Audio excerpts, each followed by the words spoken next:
We are 24 hours away from embarking on our Franconia Notch State Park hiking trip. There are going to be a total of 3 of us. We are going for 3 days and 2 nights. And it's about a full day's drive to get there. So before we pack everything into the car, I'm laying everything out on the floor in front of me to A, make sure I have everything, and B, I figured since it was out, I might as well make a quick video for you guys inventorying what we have.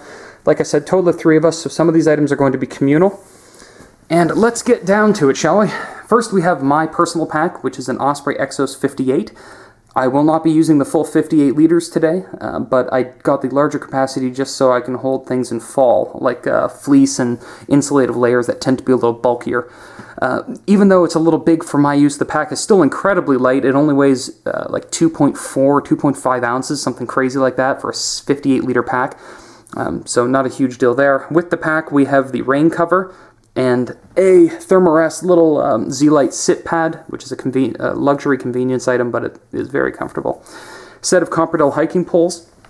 Getting into the cooking section, there are going to be 3 of us, so we have elected to go with a 1.5 liter kettle as well as a 750 milliliter titanium pot, so that between the 2 of these we can boil enough water for dinner and coffee and all eat at the same time. This extra pot weighs about 4.5 ounces with the cozy wrapped around it.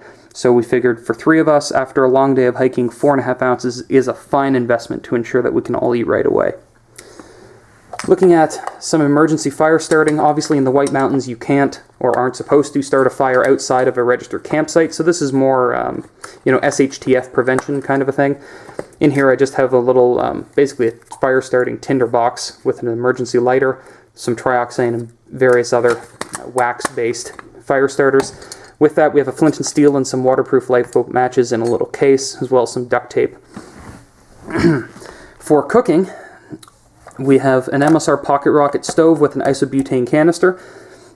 Much like the same rationalization with the pot, there's 3 of us, we want to eat right away. We will, across the 3 of us, take the slightly added weight of this setup versus 3 independent alcohol stoves or anything crazy like that.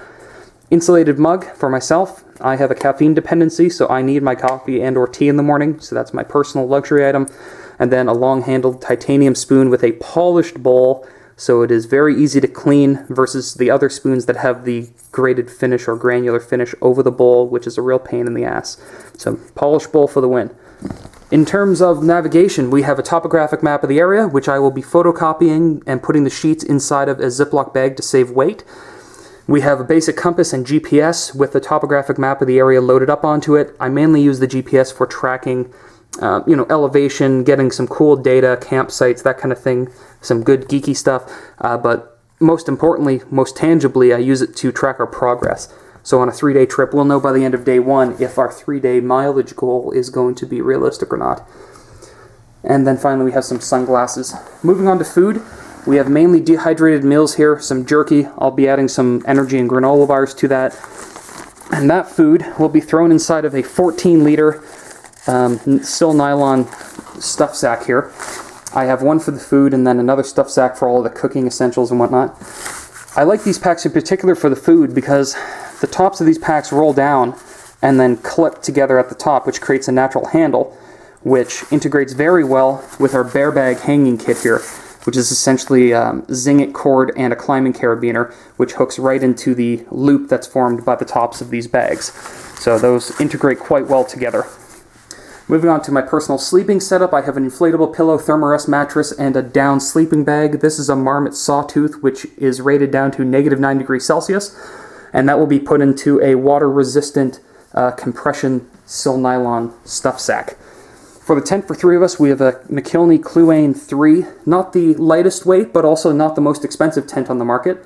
For the 3 of us, we'll be splitting that, so most likely one person will carry the tent, another the fly, and then a third the poles. And whoever carries the poles will not carry the extra kettle or something like that. We try and break it out pretty evenly on the shared items. Here I just have some clothing that I need to finish adding to the list. That's going to be going into a waterproof compression sack. Water filtration, we have chosen to go with a Sawyer Mini. We have 3 different bags as well as the back flush syringe in the event that we need to clean the filter midway.